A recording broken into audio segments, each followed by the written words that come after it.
Assalamualaikum warahmatullahi wabarakatuh. Salam dan bahagia. Saya Woro Sayekti, calon guru penggerak angkatan 6 Kabupaten Banggai dari SMA Negeri 1 Masama, akan memaparkan aksi nyata modul 1.4 tentang budaya positif. Sebelumnya, perkenalkan fasilitator Bapak Calvin Sadabunga dan pengajar praktik Ibu Ida Maya Dewi Merta.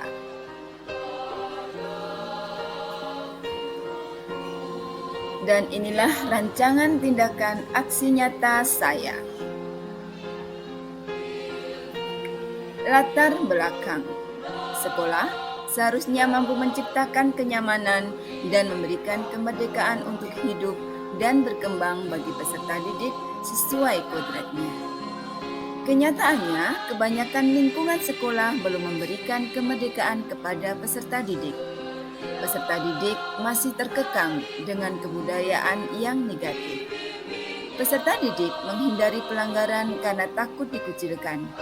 Peserta didik menaati peraturan karena takut dihukum atau menerima konsekuensi yang berat dan dapat menurunkan nama baiknya. Sekolah harus berusaha menciptakan iklim pendidikan yang mampu membiasakan setiap warganya, khususnya peserta didik, melakukan budaya positif. Budaya yang mengakar kuat dan menjadi sebuah kebiasaan yang dilakukan secara kontinu dan sadar oleh setiap warga sekolah. Semua pihak harus terlibat dalam pembiasaan positif tersebut. Pembiasaan positif yang merupakan budaya positif akan menjadi budaya sekolah. Budaya yang dipegang teguh oleh seluruh warga sekolah dan menjadi kekhasan dari sekolah tersebut. Tujuan aksi nyata. 1. Menumbuhkan budaya positif dengan kesepakatan kelas. 2. Menumbuhkan nilai-nilai profil pelajar Pancasila pada diri peserta didik dalam kegiatan pembelajaran. 3. Mengintegrasikan dan membiasakan peserta didik untuk menanamkan nilai-nilai profil pelajar Pancasila. Tolok ukur. Peserta didik mampu membuat kesepakatan kelas yang dipasang di dinding kelas. Peserta didik dapat mengaplikasikan nilai-nilai profil pelajar Pancasila secara sadar dan kontinu dalam proses belajar. 3. Peserta didik terlibat aktif dalam kegiatan ekstrakurikuler dengan sadar mengamalkan nilai-nilai profil pelajar Pancasila. Lini masa tindakan. 1. Sosialisasi kepada seluruh warga sekolah. 2. Guru menjelaskan tentang pengertian dan pentingnya kesepakatan kelas. 3. Guru memfasilitasi peserta didik untuk membuat kesepakatan kelas. 4. Kesepakatan kelas yang telah disepakati selanjutnya ditandatangani seluruh warga kelas dan dipasang di dinding kelas. 5. Menumbuhkan, menanamkan, dan membiasakan nilai-nilai profil pelajar Pancasila dan kegiatan ekstrakurikuler. 6. Mendokumentasikan setiap kegiatan yang dilakukan.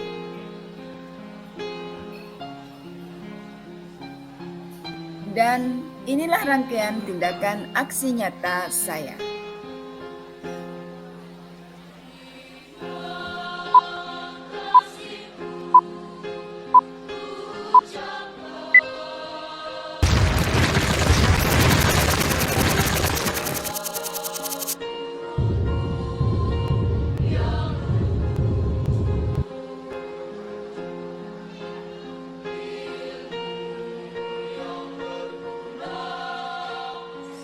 Asal karena hanya dengan izin dan kuasanya lah pada pagi hari ini kita masih diberikan kesehatan dan kesempatan sehingga masih bisa dipertemukan pada tempat yang sederhana ini.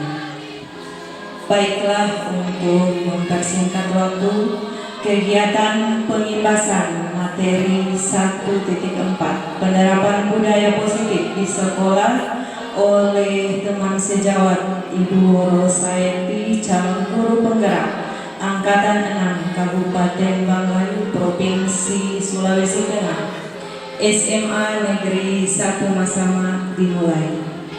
Sepatah kata dari Wakil Kepala Sekolah yang mewakili Kepala Sekolah SMA Negeri 1 Masama. Kepada beliau disilakan.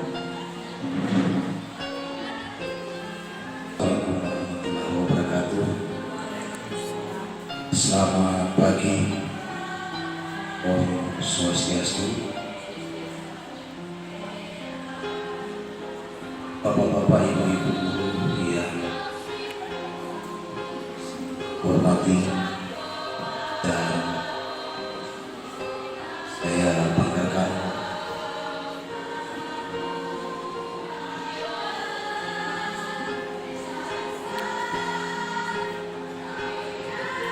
Selanjutnya,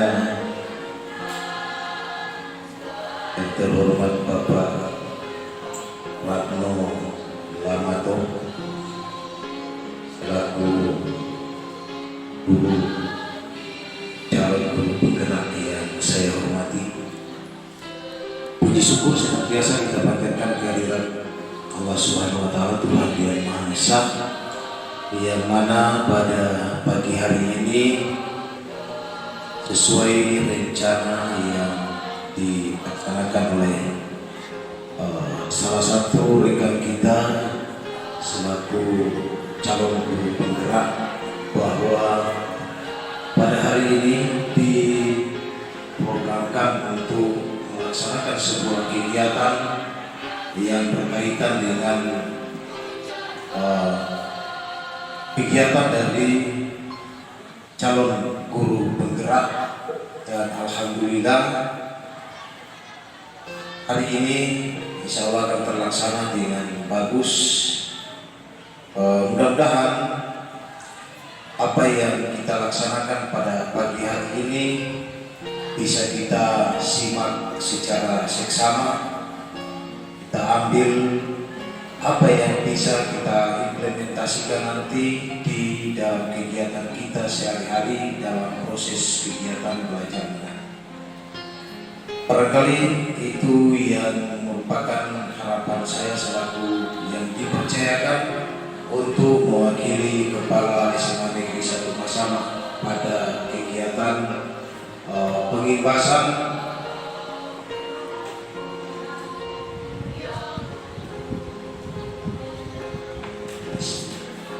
pengibasan diseminasi nilai positif di SMA Negeri 1 Masama.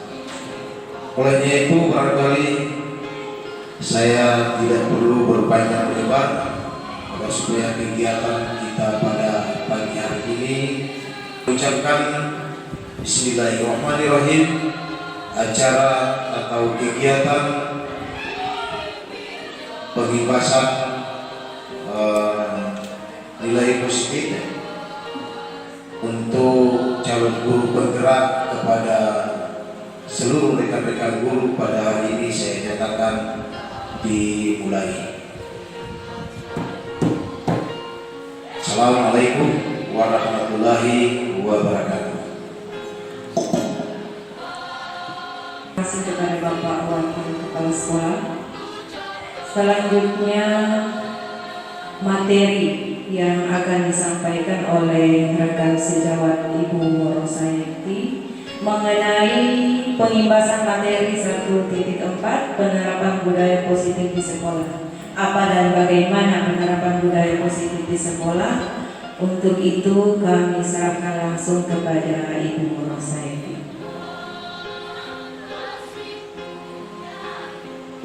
Ya, terima kasih atas waktu dan kesempatannya. Assalamualaikum warahmatullahi wabarakatuh. Selamat pagi dan Om Swastiastu. Ya, pertama-tama saya ucapkan terima kasih banyak kepada pihak sekolah yang telah memfasilitasi saya sehingga kegiatan hari ini bisa terlaksana. Tak lupa juga terima kasih kepada rekan-rekan guru yang meluangkan waktunya di tengah-tengah kesibukan Bapak dan Ibu guru dalam proses pembelajaran hari ini. Terima kasih banyak atas waktunya.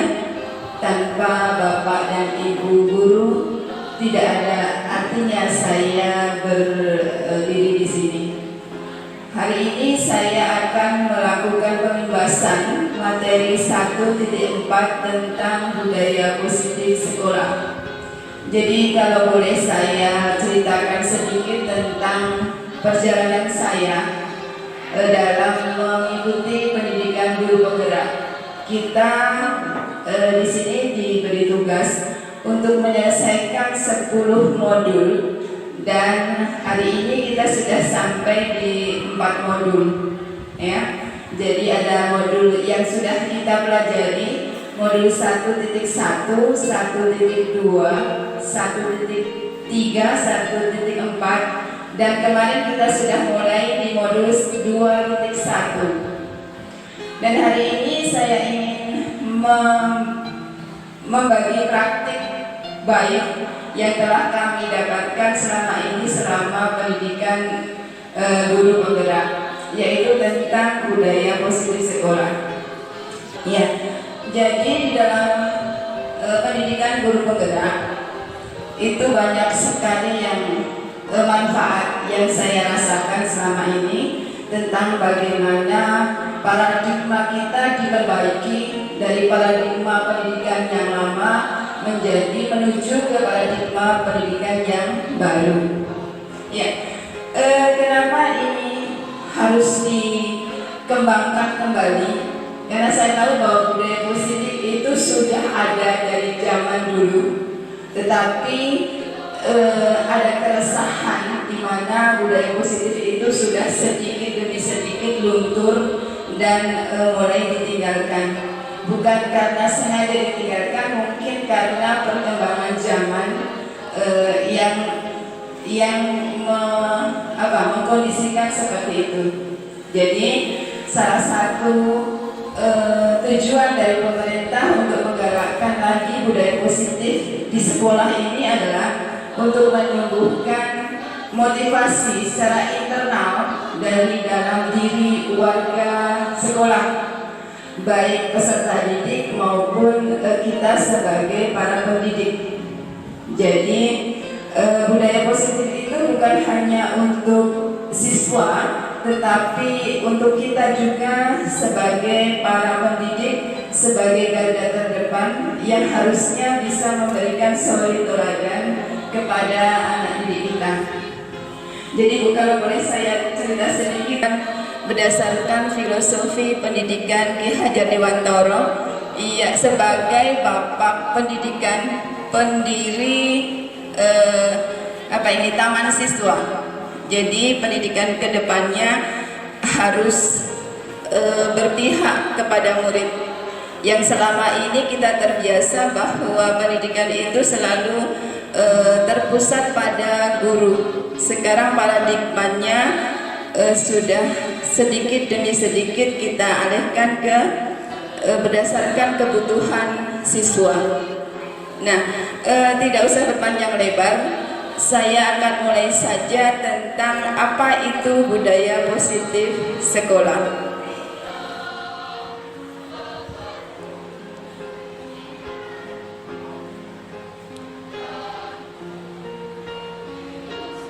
Sebelumnya kita akan bermain kepal tangan. Ya, artinya kita harus mempunyai keyakinan diri, kepercayaan diri untuk bisa menjaga keyakinan kita supaya tidak terpengaruh oleh orang lain. Boleh minta tolong salah satu, kita akan dua orang nanti akan bermain kepal tangan. Yang satu mengepalkan tangan, yang lainnya membujuk dengan apapun caranya supaya yang teman yang satunya untuk bisa membuka kepalan tangan. Anggap di dalam kepalan tangan ini ada rahasia yang harus kita jaga secara baik, ya. harus kita jaga, yang pada waktunya kita akan tidak ada seorang pun yang boleh tahu kecuali ada izin dari yang mempunyai rahasia itu, ya. Jadi ada salah satu yang tuliskan secari kertas di sini tentang rahasia Anda, kemudian dikepalkan tangannya. Boleh saya berdiri saja ya? Dikepalkan tangannya, kemudian satu rekan mencoba membujuk untuk bisa membujuk untuk yang mengepalkan tangannya ini bisa membuka rahasianya, ya.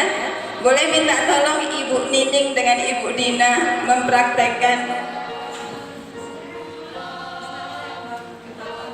ya.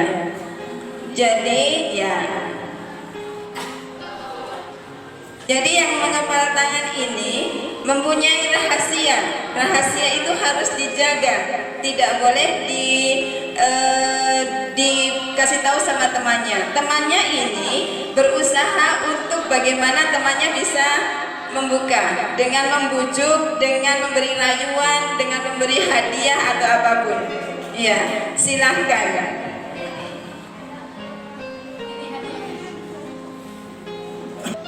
Halo cantik. Aduh cantik.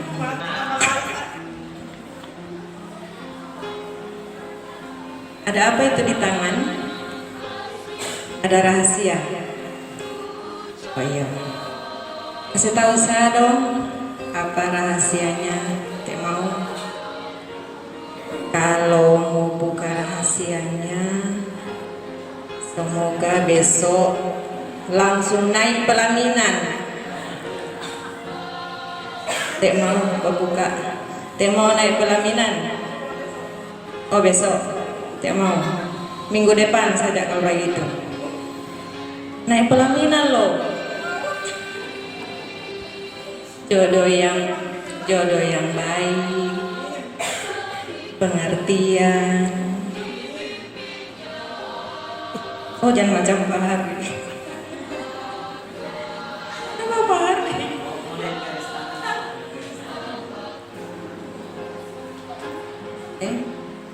Tidak mau naik pelaminan minggu depan. Makin takut. Dapat lulus PPG. Mau buka saja kalau begitu. Apa ini? Oh, obat mujarab anti galau. Siapa yang mau di obat DP galau ini?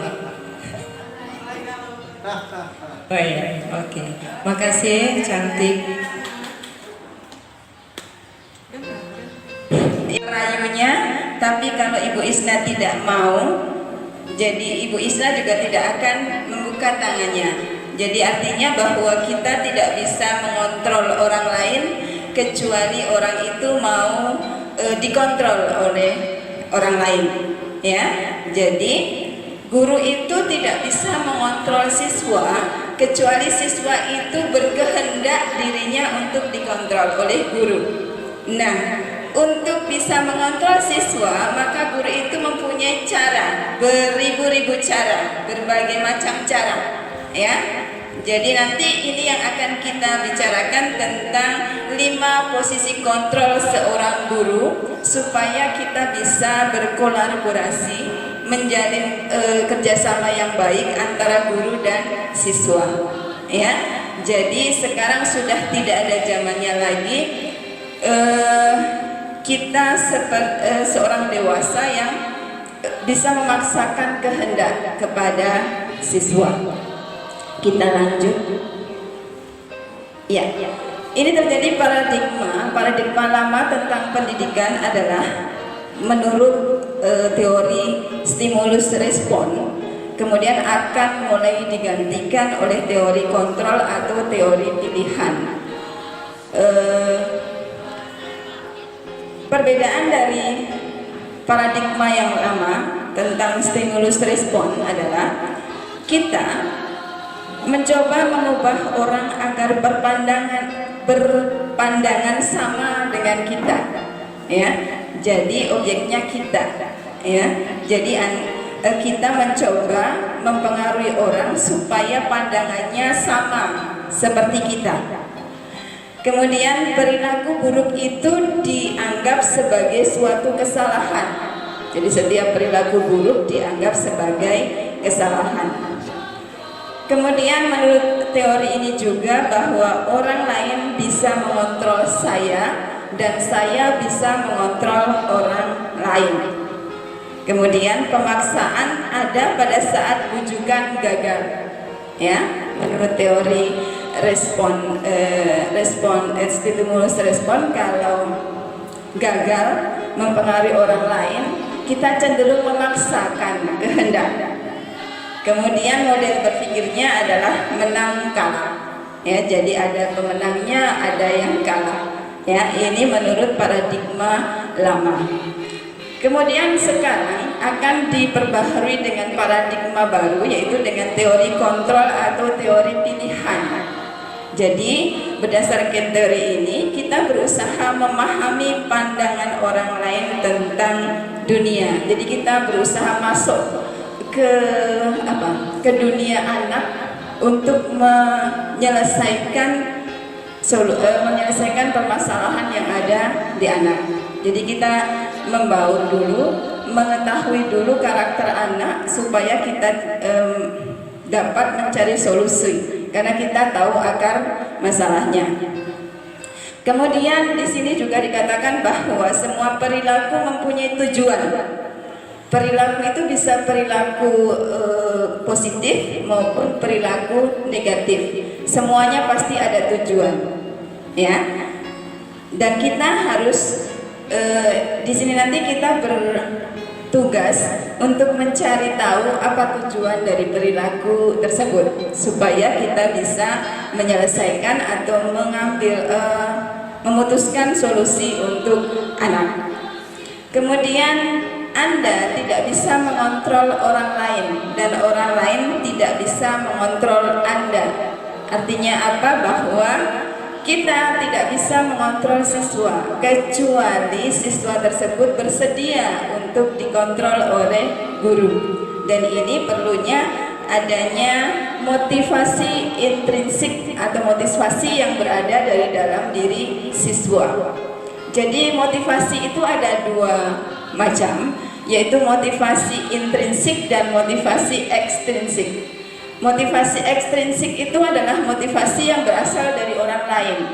Jadi seseorang itu melakukan sesuatu kegiatan atau tindakan karena adanya pengaruh dari orang lain. Dan biasanya karena motivasi intrinsik ini tidak akan bertahan lama. Misalnya anak melakukan sesuatu karena hanya takut hukuman, hanya takut dihukum. Nah, setelah tidak ada hukuman lagi, anak tidak akan takut lagi melakukan hal tersebut, ya, karena motivasinya bukan dari dalam diri kita sendiri. Lain halnya kalau motivasi intrinsik. Motivasi intrinsik itu adalah motivasi yang sudah terbangun dari dalam diri karena ada keyakinan di situ, ada keyakinan daripada di hati anak-anak bahwa memang hal itu harus dilakukan dan sebenarnya harus dilakukan. Jadi tidak ada paksaan dari seseorang dalam mempengaruhi motivasi intrinsik ini. Ya, jadi motivasi intrinsik ini biasanya akan bertahan lebih lama karena dia berasal dari dalam diri sendiri. Kemudian kolaborasi dan konsensus menciptakan pilihan-pilihan baru. Jadi adanya kolaborasi, kerjasama antara beberapa orang untuk menimbulkan pilihan-pilihan baru. Kalau bisa memilih poin A, B, dan C dan sebagainya, karena ada pilihan-pilihan tindakan yang harus dilakukan. Kemudian model berpikirnya menang-menang, jadi tidak ada yang kalah di sini. Semua mempunyai kemenangan, mempunyai kepuasan tersendiri ketika dia bisa menyelesaikan suatu masalah atau memberikan solusi pada suatu permasalahan anak. Ini adalah bagian dari disiplin positif, yaitu tentang teori kontrol yang dikemukakan oleh Dr. William Glasser. Yang tadi dikatakan bahwa realitas atau kebutuhan kita berbeda. Kita berusaha memahami pandangan orang lain tentang dunia. Setiap orang memiliki gambaran yang berbeda. Demikian juga siswa dengan guru pasti mempunyai gambaran yang berbeda, mempunyai pandangan yang berbeda. Nah, gambaran seseorang itu tergantung oleh 5 kebutuhan dasar manusia. Yang pertama, kebutuhan untuk bertahan hidup. Biasanya ini bersifat psikologis. Ya, jadi adanya terpenuhinya kebutuhan pangan, papan, sandang dan sebagainya. Kemudian kebutuhan akan penguasaan. Penguasaan itu bukan berkuasa ya, tetapi pengakuan terhadap kompetensinya, pengakuan terhadap kemampuan pada diri si anak. Kemudian kebutuhan akan kasih sayang dan rasa diterima. Jadi anak-anak butuh merasa dikasihi, disayangi, dan merasa diterima di kelompoknya. Kemudian kebutuhan akan kesenangan. Ya, kebutuhan akan kesenangan. Anak-anak itu masih perlu bermain, menikmati kesenangannya, menikmati masa mudanya, tidak hidup dalam keadaan tertekan, tidak hidup dalam keadaan yang terintimidasi. Kemudian kebebasan. Jadi anak-anak itu diberikan ke ruang yang cukup untuk mengekspresikan kehendaknya dengan catatan masih dalam kontrol guru. Kemudian model berpikirnya menang-menang, tidak ada yang kalah di sini. Jadi ketika kita sudah menyelesaikan sesuatu masalah, tidak ada yang merasa kalah, tidak ada merasa menang, semuanya menjadi pemenang. Kolaborasi dan konsensus penciptaan pilihan-pilihan baru. Jadi di sini adalah peran guru yang sangat penting. Ya, peran guru mempunyai 5 posisi kontrol, yaitu yang pertama sebagai penghukum dan pembuat rasa bersalah, kemudian berfungsi sebagai teman, kemudian yang keempat sebagai pemantau, dan yang kelima adalah sebagai manajer. Jadi guru diharapkan bisa berperan sebagai manajer, artinya bisa menumbuhkan motivasi intrinsik di dalam diri siswa sehingga siswa akan bisa menghargai dirinya sendiri. Ya, untuk posisi penghukum dan pembuat rasa bersalah itu biasanya termotivasi untuk menghindari hukuman. Jadi ada 3 teori motivasi. Yang pertama untuk menghindari hukuman, yang kedua untuk mendapatkan imbalan, dan yang ketiga untuk menghargai diri sendiri. Ya, jadi anak tadi dikatakan bahwa setiap perilaku itu mempunyai tujuan. Tujuan itu pasti dipengaruhi oleh motivasi. Ya, jadi ada 3 teori motivasi di situ untuk menghindari hukuman. Nah, posisi kontrol guru biasanya hanya sebagai penghukum dan pembuat rasa bersalah. Kemudian ada posisi kontrol yang lainnya adalah sebagai teman dan pemantau. Itu biasanya anak-anak hanya ingin mencari atau mendapatkan imbalan. Kemudian sebagai manajer itu anak-anak biasanya akan menghargai diri sendiri. Dengan berbuat baik, maka dia sedang menghargai diri sendiri, sedang membentuk karakternya sendiri sehingga dia bisa dihargai oleh orang lain dan menghargai dirinya sendiri. Nah, teori motivasi yang ketiga inilah yang akan membentuk nilai-nilai kebajikan universal. Nilai-nilai kebajikan universal itu adalah nilai positif yang diyakini secara bersama. Nanti pada akhirnya teorinya, pada prakteknya akan turun pada keyakinan kelas. Sehingga sekarang tidak ada lagi keyakinan kelas, apa keyakinan yang dibangun secara bersama-sama, disepakati secara bersama-sama antara siswa di kelas dengan guru sebagai orang tua di sekolah. Jadi sekarang keyakinan kelas itu berada di atas dari peraturan kelas, karena peraturan itu hanya sifatnya memaksa, ya, peraturan itu sifatnya memaksa. Tapi kalau keyakinan kelas itu diyakini secara bersama-sama, dimusyawarahkan dengan siswa di dalam kelas, sehingga siswa bisa yakin bahwa itu nilai-nilai yang harus ditumbuhkan kembali. Saya yakin bahwa nilai-nilai positif itu sudah ada pada anak sejak lahir, ya. Jadi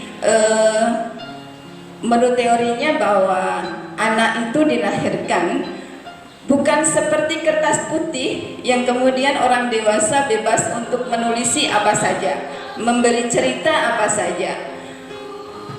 Anak itu sebenarnya dilahirkan sudah membawa karakternya sendiri, seperti kertas yang sudah ditulisi tapi belum ditebalkan.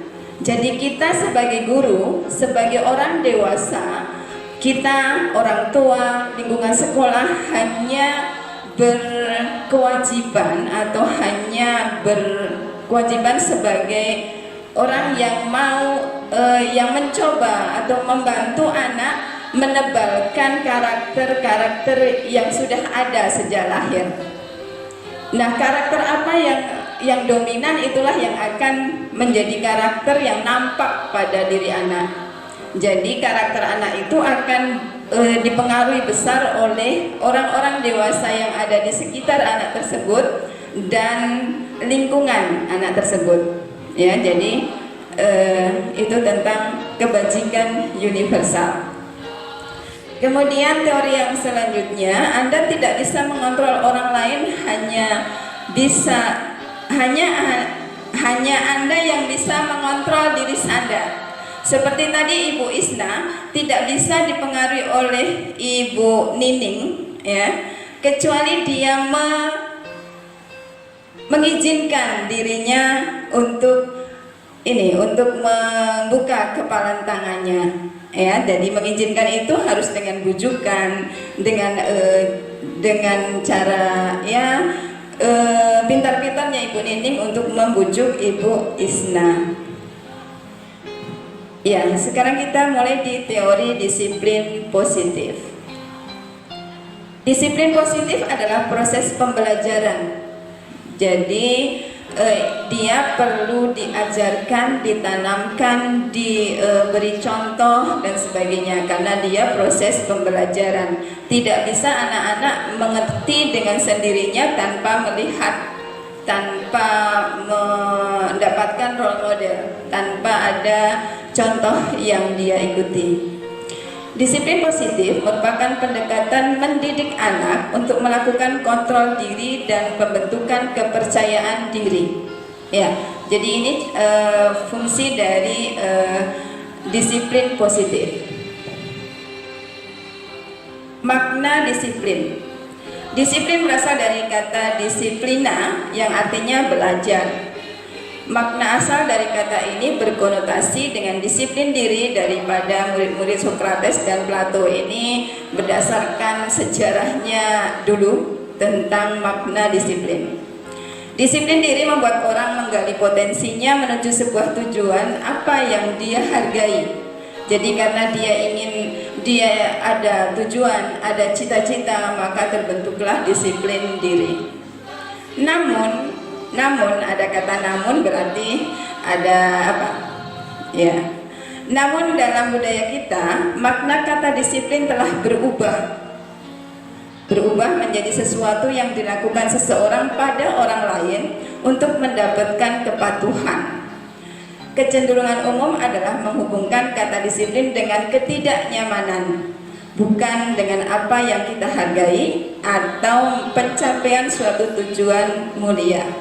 Jadi ini terjadi pergeseran nilai disiplin. kita dalam mengajarkan disiplin positif. Yang pertama, kenalkan disiplin sejak dini pada anak didik kita. Diskusikan setiap aturan dan kesepakatan yang dibuat. Dan ini kita sudah harus mulai mencobanya. Kalau saya mendapatkan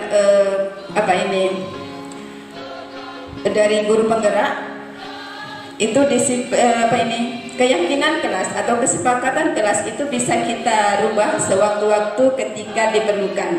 Jadi biasanya nanti di awal semester kita sudah mulai memberikan keyakinan kelas. Keyakinan kelas itu tidak usah banyak-banyak, sedikit tapi dipatuhi oleh seluruh anggota di kelas. Ya, dari keyakinan kelas itu akan menjadi keyakinan sekolah. Jadi nanti bisa diturunkan menjadi keyakinan sekolah. Dan biasanya keyakinan kelas dan keyakinan sekolah itu diformulasikan atau dengan kalimat-kalimat yang positif, bukan kalimat-kalimat yang memaksa. Ya, jadi selama ini aturan-aturan di sekolah kan kalimatnya sangat keras, sangat menimbulkan ketidaknyamanan bagi siswa. Kemudian bersikap tegas, bukan marah. Jadi untuk menimbulkan kita tidak bisa harus tegas, tidak bisa juga terlalu lentur, terlalu lemah di hadapan anak. Tetapi jangan terkesan kita marah-marah. Dan ini saya waktu mendapatkan pelajaran ini merasa tertampar karena saya sering juga seperti itu. Tapi dengan pembelajaran ini kita sudah bisa berusaha sedikit demi sedikit. Karena kita tidak bisa melakukan sesuatu itu seperti membalik telapak tangan. Harus dibiasakan terlebih dahulu. Ya, jadi banyak sekali hal-hal yang saya dapatkan, kemudian saya merefleksikan diri, oh iya ya, selama ini kita seperti ini. Ya, jadi artinya yang lalu biar yang berlalu tidak akan bisa diulang kembali. Dan sekarang kita hanya mencoba untuk berusaha untuk ya paling tidak mendekati paradigma yang sekarang ini sedang digalakkan oleh pemerintah. Disiplin positif.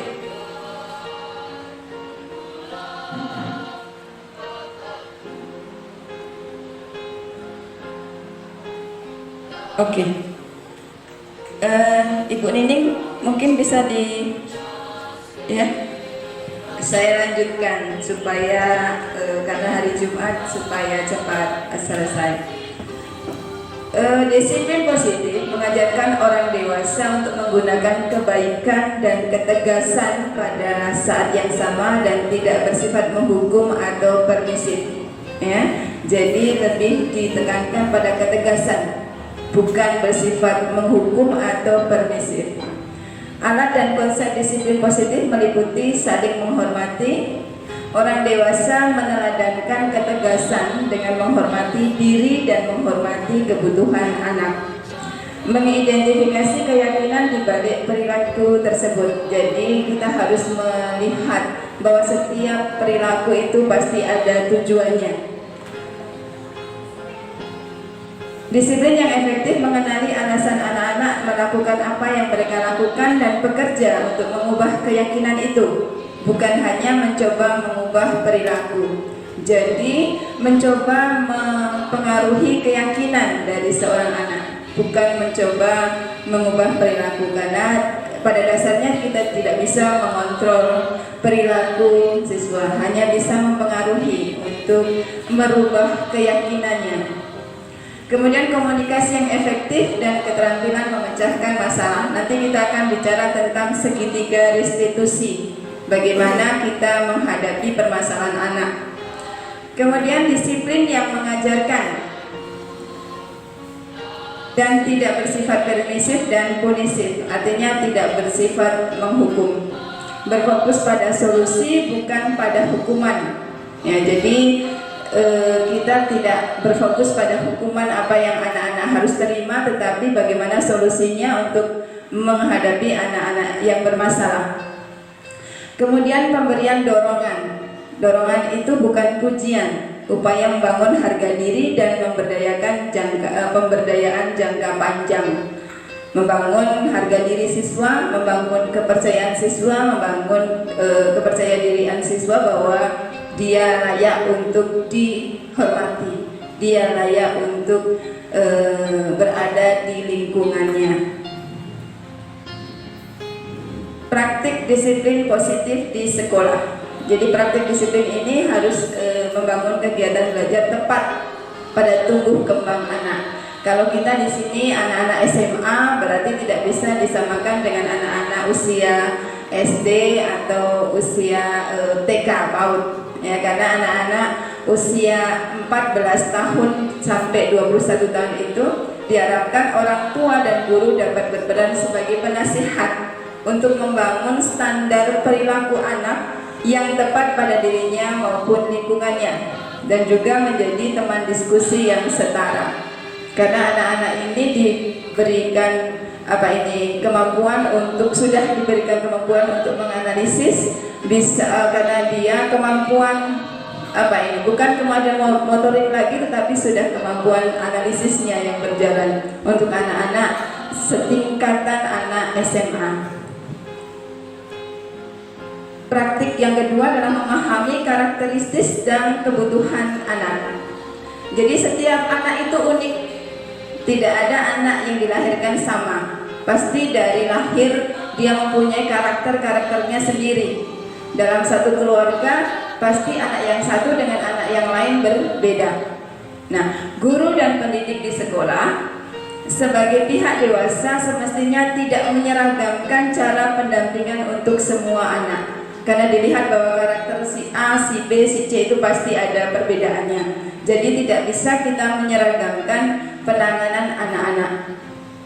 Kemudian langkah pertama yang bisa guru dan pendidik di sekolah lakukan adalah memahami karakteristik mereka dengan banyak-banyak belajar tentang karakteristik anak-anak, dengan banyak-banyak bergaul dengan anak-anak.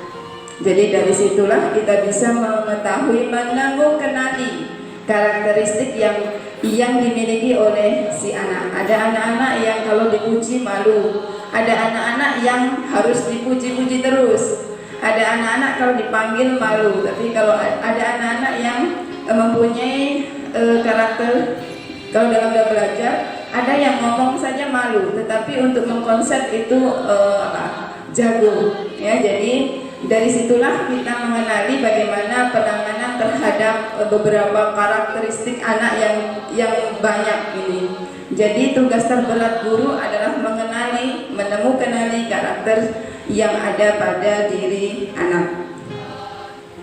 Kemudian yang ketiga, menyelenggarakan gotong royong antara guru dan orang tua. Jadi di dalam pendidikan guru penggerak ini kita sudah diajarkan bagaimana berkolaborasi antar teman sejawat, menularkan praktik baik. Jadi kalau ada yang mempunyai praktik baik ditularkan kepada gurunya, itu kepada temannya. Itu salah satu dari peran guru dan orang tua supaya menjadi teladan bagi siswa. Banyak orang tua yang hingga kini masih percaya jika sekolah adalah tempat mendidik anak yang utama. Jadi kepercayaan orang tua terhadap sekolah ini masih besar terhadap sekolah untuk dijadikan tempat mendidik anak. Guru dan orang tua adalah partner, dapat membangun komunikasi dan kerjasama untuk saling mengetahui perkembangan anak. Apa pencapaian-pencapaian kecil yang telah mereka raih dan kendala apa yang sedang mereka hadapi dalam keseharian. Dan sebisa mungkin sekecil apapun pencapaian siswa itu mendapatkan apresiasi daripada guru, supaya apresiasi yang kecil bagi kita mungkin akan menumbuhkan kepercayaan diri pada anak. Ketika kepercayaan diri itu sudah tumbuh pada anak, maka dia akan berusaha membuka pikirannya kembali untuk lebih berkembang. Keempat, meningkatkan intensitas komunikasi. Jauh dekatnya hubungan antara dua orang dipengaruhi oleh seberapa banyak mereka saling berkomunikasi. 5. Membangun hubungan yang lentur, jamak peran. Seorang guru berperan sebagai teman diskusi yang dapat mengerti permasalahan siswa. Orang tua dapat menjadi teman yang asik di saat tertentu sebagai sosok pengayom yang ditakuti dengan segala otoritas yang dimilikinya. Ditakuti dalam tanda kutip, ya. Jadi dia orang tua dan guru seharusnya bisa memberikan teladan, bisa memberikan contoh kepada anak didiknya. Makna disiplin menurut Ki Hajar Dewantara. Nah, sekali lagi karena kita berbicara di dunia pendidikan, maka kita tidak bisa lepas dari filosofi pendidikan Ki Hajar Dewantara. Menurut Ki Hajar Dewantara, di mana ada kemerdekaan, disitulah harus ada disiplin yang kuat. Sungguh pun disiplin bersifat self-disiplin, yaitu kita sendiri yang mewajibkan kita dengan sekeras-kerasnya. Sebab jika kita tidak cakap melakukan self-disiplin, wajiblah penguasa lain mendisiplinkan kita. Ya, jadi seperti anak-anak mempunyai self-disiplin, disiplin dari dirinya. Ketika anak-anak sudah tidak bisa melakukan perilaku disiplin, maka kita sebagai orang dewasa harus berusaha mendisiplinkan anak. Seperti kita juga di sekolah. Kemudian peraturan demikian harus ada dalam suasana yang merdeka. Jadi makna dari merdeka itu bukan berarti semaunya sendiri, sebebas-bebasnya, tetapi masih dalam kontrol guru. Jadi tidak ada kata merdeka belajar atau merdeka mengajar itu nanti dibiarkan begitu saja. Tidak. Artinya bahwa merdeka itu pasti ada batasan-batasan di mana seorang guru bisa memberi arahan, memberi patokan kemana mereka harus berjalan. Ki Hajar Dewantara menyatakan bahwa untuk mencapai kemerdekaan dalam konteks pendidikan saat ini, untuk menciptakan murid yang merdeka, syarat utamanya harus ada disiplin yang kuat. Disiplin yang dimaksud adalah disiplin diri yang memiliki motivasi internal. Lagi-lagi yang ditekankan di sini adalah motivasi internal. Karena motivasi itu kalau dia berasal dari diri sendiri, tumbuh dari dalam diri, maka dia akan lebih bersifat permanen dibandingkan motivasi yang berasal dari luar. Untuk itu memerlukan pihak lain untuk mendisiplinkan. Jadi untuk menimbulkan disiplin diri yang bersifat internal, maka anak-anak perlu memerlukan pihak lain untuk mendisiplinkan sehingga menjadi motivasi eksternal. Jadi motivasi eksternal itu seharusnya dimaksudkan bisa menumbuhkan motivasi secara internal pada diri anak.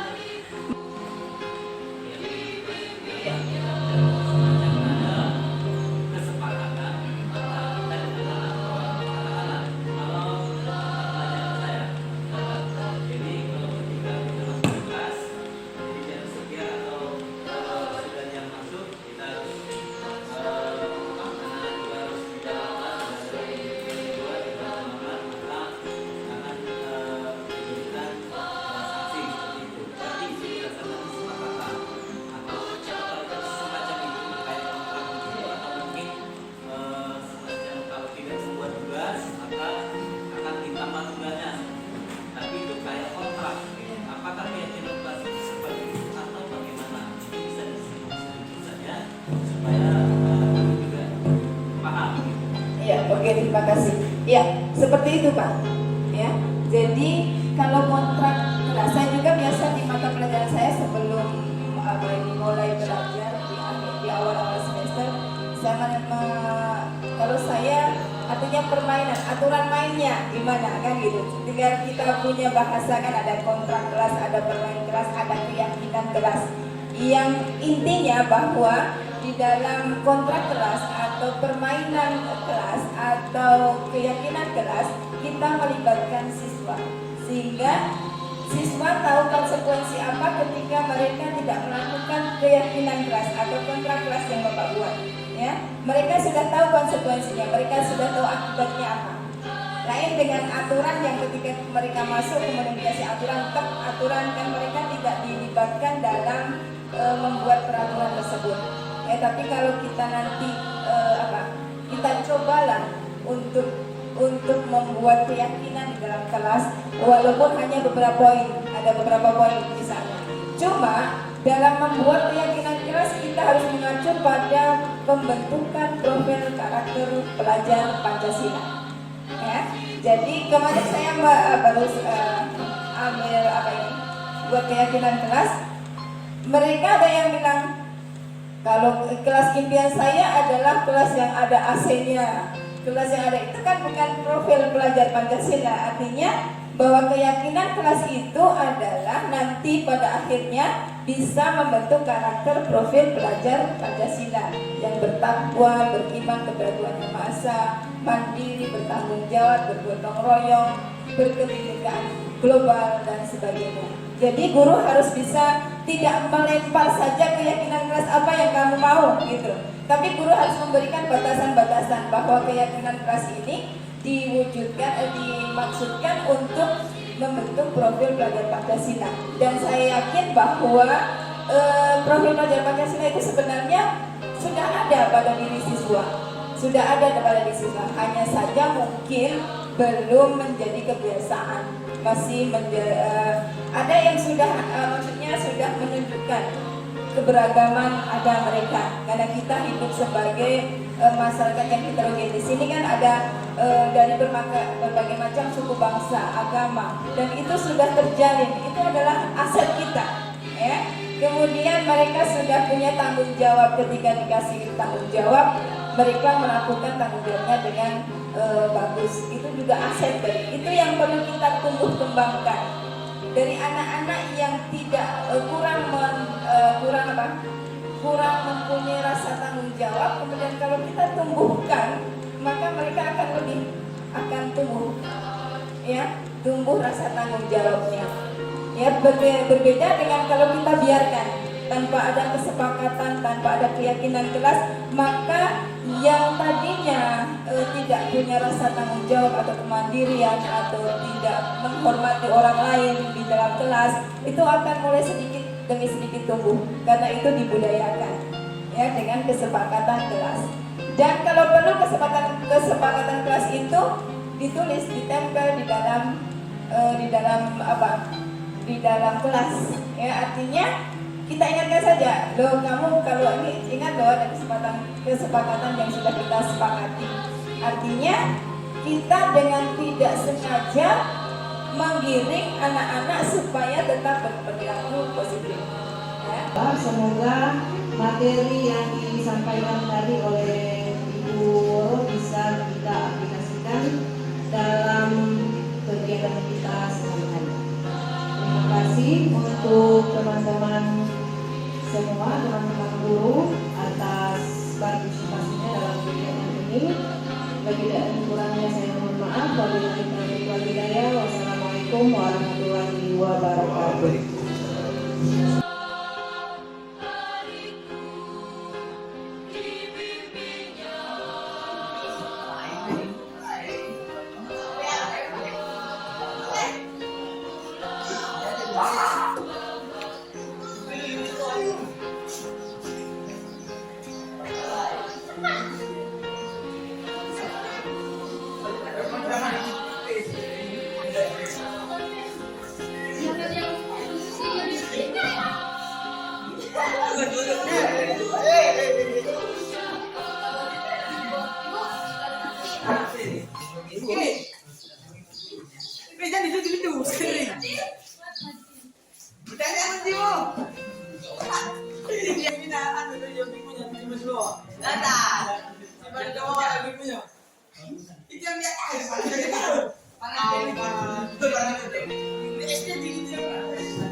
No gold is not enough.